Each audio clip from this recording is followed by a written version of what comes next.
गोंडवाना शहर के फतेहपुरी गेट स्थित कॉलोनी में पिछले लंबे समय से वहां के निवासी नरक के समान जीवन जीने को मजबूर हैं।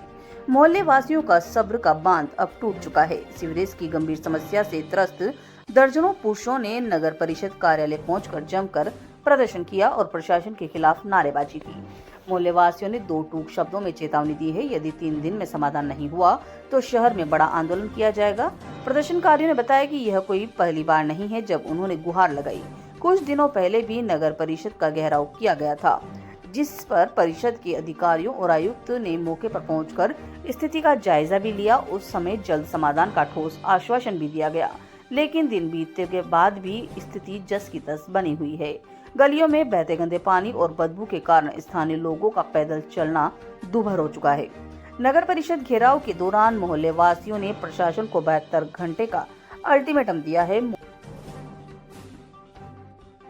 सबसे पहले तो मैं आपका धन्यवाद देना चाहता हूं कि आप सक्रिय पत्रकारिता का आप धर्म निभा रहे हैं। और हमने पिछली तारीख को नगर परिषद का घेराव की घोषणा की थी और लंबी जिद्दोजहद के बाद में सीवरेज पूरे बाग कॉलोनी को घेर रखा है और मस्जिद के सामने इतनी गंदगी के मस्जिद में नमाजी भी नहीं बैठ सकता, पूरा मस्जिद डूबा है। इसलिए हमें ये कहा था ईओ साहब और तहसीलदार जी से वार्ता हुई थी, उन्होंने हमें ये कहा एक हफ्ते के अंदर अंदर निर्माण कर देंगे। 1-2 सड़क थी उसके सामने वो तैयार कर देंगे।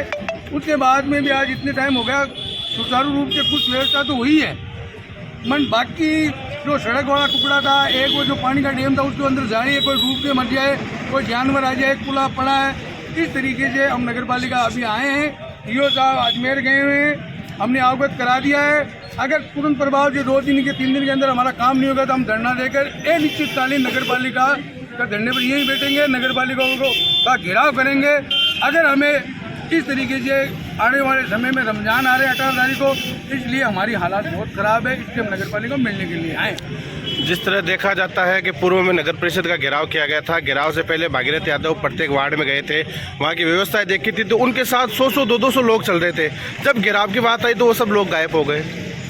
ये क्या है कि सारी ये राजनीतिक है, राजनीति में अपने अपने लोग होते हैं, वो कहते हैं साहब ये कर देंगे, धरने से नहीं होगा और वो नहीं होगा। मैं सबसे ज़्यादा मेरे निर्माण जनता से यही आन है कि प्रजा तंत्र में अपना विरोध करने का, अपना काम कराने का एक सबसे बड़ा तरीका है कि आप अपनी जितनी भी जनसंख्या के आधार पर आप आइए और अपनी बात रखिए। प्रजा तंत्र का ये वसूल है, मगर कुछ लोग नेताओं के चापलूसी करते हैं, इसलिए वो नेतागिरी करने के लिए तो आते हैं, वोट लेने के लिए तो आते हैं, वार्ड में अभी वार्ड मेंबर बनने के लिए तो आ जाएंगे, मगर जनता की हक की लड़ाई लड़ने के लिए वो नहीं आएंगे। वो सिर्फ नेताओं के फाटके खोलेंगे गाड़ियों के, ये काम करते हैं, इसलिए भीड़ कम होती है। और प्रजा तंत्र में अगर आपको काम करवाना है तो आपने भारत ने संविधान ने आपको अधिकार दे रखा है कि प्रजा तंत्र में आप इकट्ठे होकर अपनी बात को रख सकते हैं, अपनी बात को मनवा सकते हैं।